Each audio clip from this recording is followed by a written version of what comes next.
Hello tout le monde, aujourd'hui je reviens pour une vidéo assez spéciale comme vous l'avez vu. Dans le titre, je vais vous expliquer en fait ce qui s'est passé dernièrement là dans ma vie. Alors déjà, je n'ai pas l'habitude de faire ce genre de vidéo, mais je me suis dit que ça pouvait être pas mal pour des personnes qui pouvaient être dans mon cas ou qui pourraient éventuellement passer par ce que je suis passée, etc. Enfin bref, je me dis que c'est un sujet qui est extrêmement tabou aussi, dont je vais vous parler et que peut-être voilà, ça pourrait en aider pas mal. C'est un sujet qu'on n'a pas l'habitude d'aborder, qui devrait d'ailleurs être plus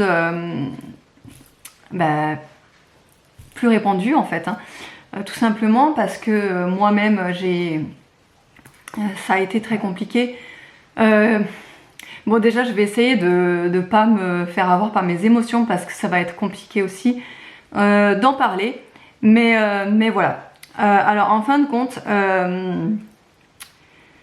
si vous me suivez sur Instagram, vous n'êtes pas sans savoir que j'ai été à l'hôpital mercredi dernier. Donc on était le 22 et je vais reprendre mes dates comme ça au moins je vais tout vous énumérer, etc. Donc alors il y a déjà alors je sais pas par où commencer, alors c'est compliqué de savoir par où commencer. J'ai pas préparé du tout la vidéo, je m'étais dit que voilà, ça allait être au feeling et en fonction de ce que j'avais envie de dire, etc. et pas dire. Alors déjà premièrement, si vous voulez, en ce moment là, je vous avais déjà parlé que j'ai dû arrêter la pilule pour X ou Y raison. Je vous en avais déjà parlé, c'est parce que je la supportais tout simplement pas, j'avais des règles en non-stop, etc., etc. Donc j'avais prévu en fait de prendre un dispositif de stérilet au cuivre. Stérilet au cuivre, j'en ai déjà eu, pareil, je ne l'ai pas supporté, j'ai dû le retirer, mais je m'étais dit que voilà, c'est la seule solution qui était anti-hormones, qui était sans hormones, donc que j'allais tenter ça. Mais avant ça, il fallait que je fasse en fait une pause dans mes cycles. Et c'est vrai qu'avec les travaux, j'ai un petit peu tardé à prendre un rendez-vous. Les gynécologues en ce moment, c'est hyper compliqué à avoir un rendez-vous. Rien que pour une pause de stérilet, ça met 3-4 mois. Moi je vois le mien, j'avais pas rendez-vous avant février, c'était une horreur. Bref, on s'est évidemment protégé avec David, forcément. Malgré toutes nos précautions, vraiment, on a fait très attention. Le 1er septembre, je décide de faire un test de grossesse puisque j'avais un retard de 1 semaine, même presque 2 semaines en fait. Mais vu que j'avais quelques soucis dans mes cycles, j'avais eu une grosse période de stress vis-à-vis du boulot aussi, donc j'avais mis ça sur le compte, mon retard sur le compte du stress, de la surcharge, etc., etc. Donc j'avais tardé également à faire un test de grossesse. Il est arrivé le jour où j'ai fait ce test de grossesse. Intérieurement, je connaissais déjà le résultat, puisque en passant après 3 grossesses, on sait exactement les symptômes qu'on a en début de grossesse. Donc je savais intérieurement le résultat, mais j'avais un petit peu d'espoir quand même. Et le résultat tombe. Le test était positif. Et là, évidemment...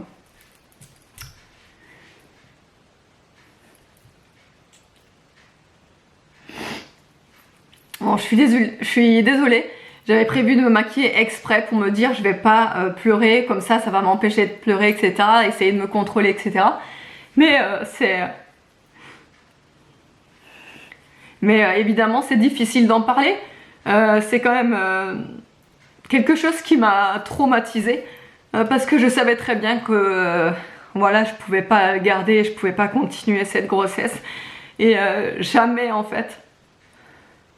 Et jamais en fait dans ma vie je pensais devoir passer par là, par une IVG. C'est quelque chose que jamais de ma vie j'aurais imaginé faire. C'est voilà, donc bref, après ce résultat, évidemment j'en ai informé David, etc. Bon, de toute façon la décision était irrévocable. On savait qu'on ne pouvait pas garder cet enfant. On savait très bien que c'était pas possible. Enfin, voilà, on en a déjà 3. C'est déjà énorme. On est déjà très comblé comme ça et ça nous suffit largement. En fait, donc on savait très bien que bah, c'était pas possible. En plus, vous le savez, on est en pleine construction. On avait prévu notre maison pour 3 enfants. Enfin voilà, c'était vraiment tout tracé. Donc c'était quelque chose qu'on savait très bien qu'on pouvait pas continuer, qu'on pouvait pas poursuivre quoi. Donc après ce résultat, évidemment, vous pensez bien que bah, j'étais dans tous mes états. Je suis passée,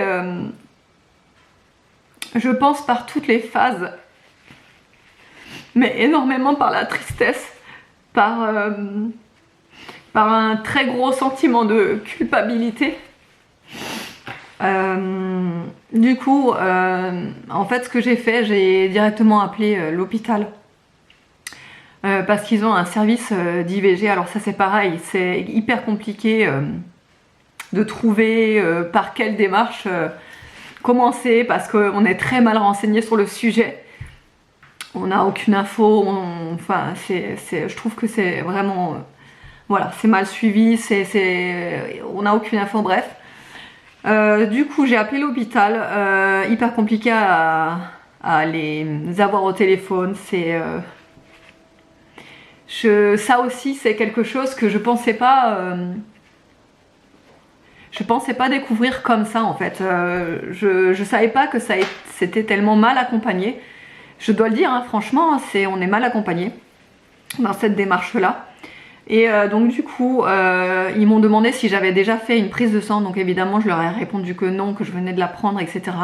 Donc ils m'ont demandé d'aller chez mon médecin traitant pour avoir une ordonnance pour faire une prise de sang. Donc je leur ai dit carrément que j'allais la faire de moi-même sans ordonnance, que c'était pareil, c'était pas grave si c'était à mes frais, etc. Bon bref. Donc je vais faire la prise de sang le jour même, en fait, juste après avoir fait le test. Et les résultats en fait étaient bien positifs. J'étais en fait déjà à 6 semaines. Voilà. Je me refaisais le film dans ma tête, je regardais les dates.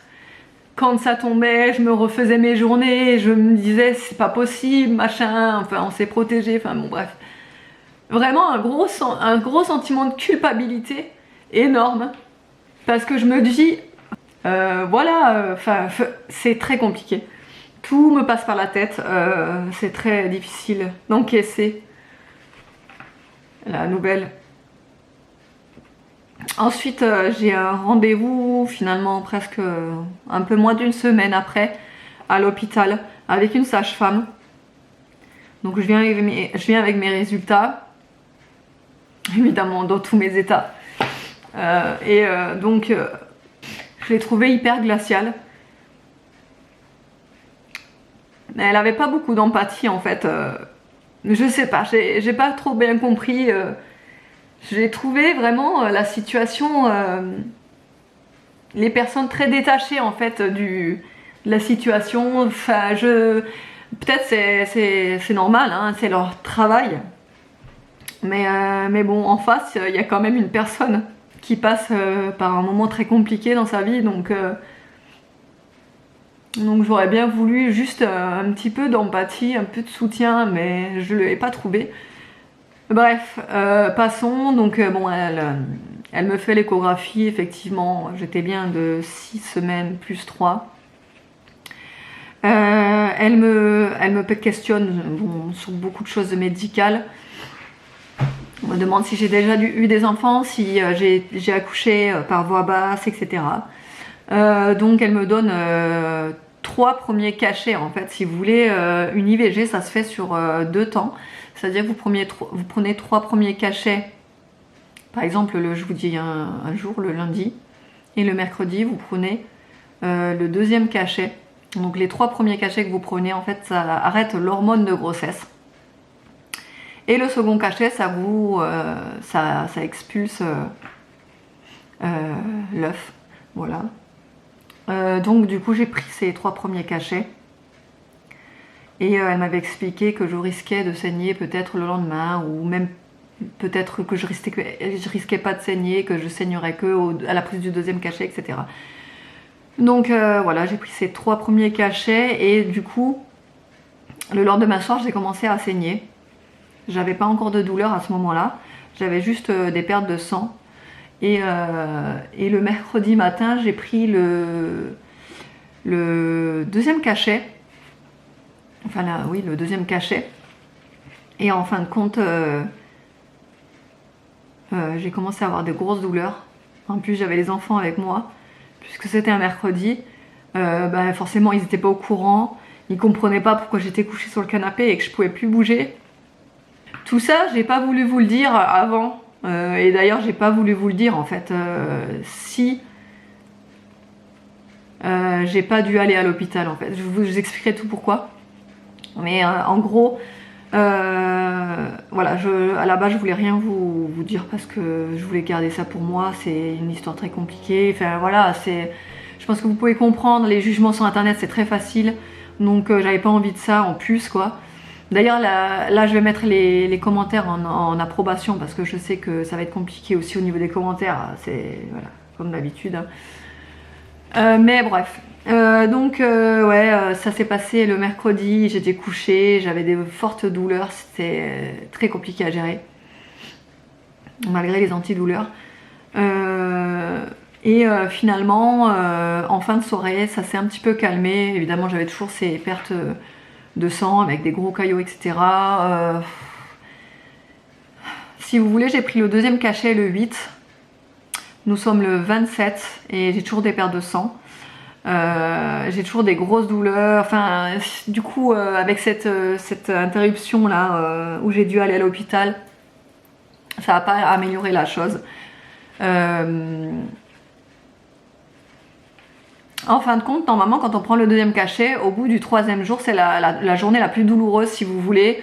C'est celle où, entre le 1er et le 3e jour, l'œuf est expulsé en principe. Mais j'avais eu l'impression que ça a mis plus de temps chez moi. J'ai l'impression qu'au bout d'1 semaine et demie, j'avais toujours pas expulsé l'œuf. Et en fin de compte, je crois que je l'ai expulsé au bout un petit peu avant 2 semaines.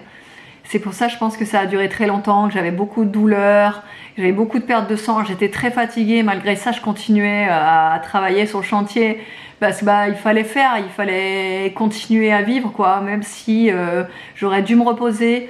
Mais je pouvais pas, voilà, c'est des choses qui, voilà, c'est plus fort que moi. En plus, personne n'était au courant, je l'avais vraiment dit à personne. Il y avait juste David qui était au courant, mais vraiment personne. Mais mes parents, ma soeur, tout. J'avais rien dit à personne, j'avais pas envie de le dire. Ça avait déjà été très compliqué à accepter. Je l'ai pas accepté, hein. Mais ça avait déjà été très compliqué pour moi à encaisser la nouvelle. Donc le fait de l'annoncer à mes parents ou autre, ça aurait été encore plus dur, bref.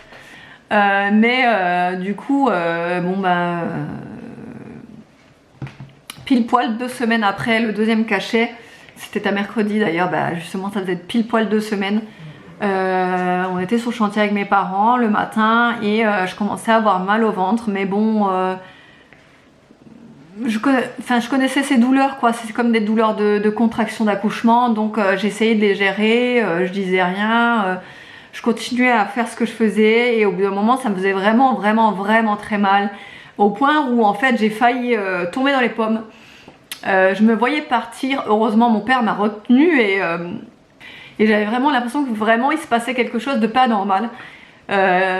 J'étais très faible.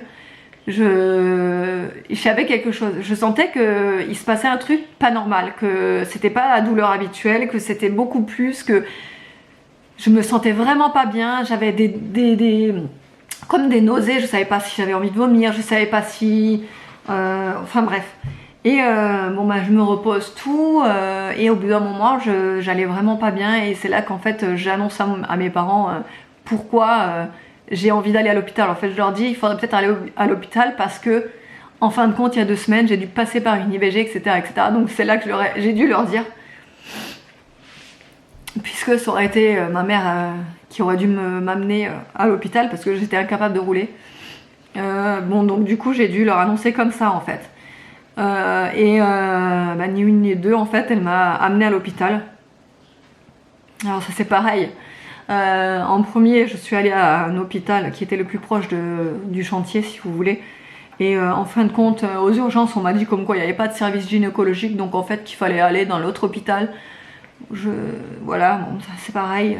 Bon, bref, donc du coup, aller à l'autre hôpital, sachant que j'étais très mal, j'étais presque paralysée par la douleur.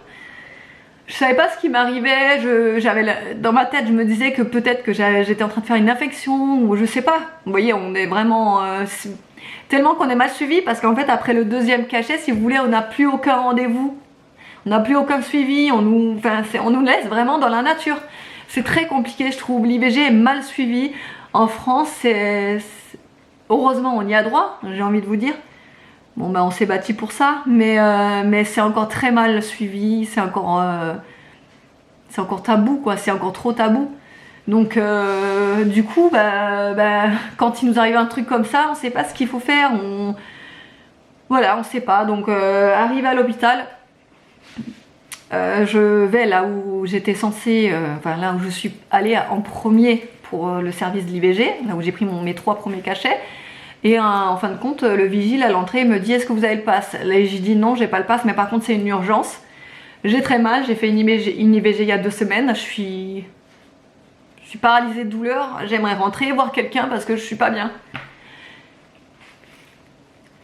Et donc là il me sort tout simplement: non, je peux pas vous laisser rentrer parce qu'en fait vous avez pas le pass, donc allez faire un test PCR là-bas.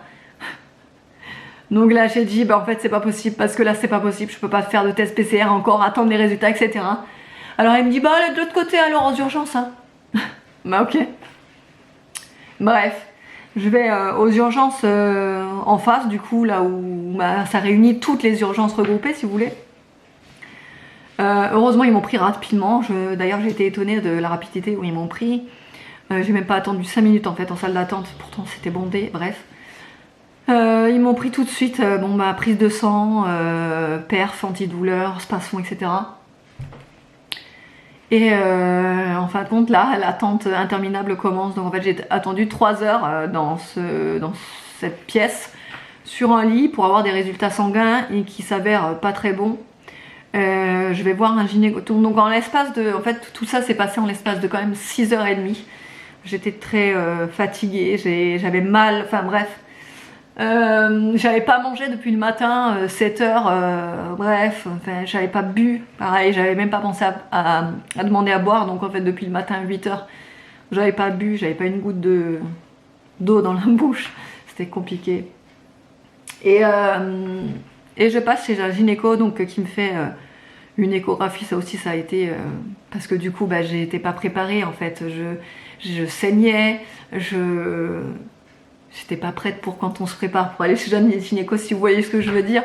Donc j'étais hyper gênée, il me dit enlevez le bas, et là je me suis dit par contre je suis vraiment désolée mais j'ai pas eu le temps de me préparer, j'ai pas eu le temps de me nettoyer, je suis désolée, je saigne en ce moment, donc je suis vraiment désolée, je suis hyper gênée, je suis mal à l'aise quoi.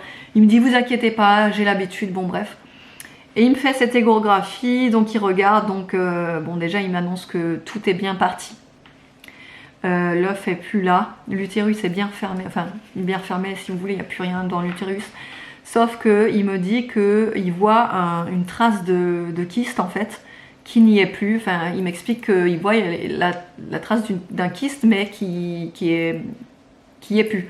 Donc en gros il me dit que j'ai sûrement dû avoir un kyste qui a rompu, et c'est ça en fait qui m'a fait cette douleur insupportable et qui m'a fait presque tomber dans les pommes. Et il m'a dit que c'était certainement dû à l'IVG, en fait, le kyste était déjà présent avant. Et en fait, avec l'IVG, tout ça, les contractions, l'utérus qui se contracte, etc., ça a fait rompre le kyste.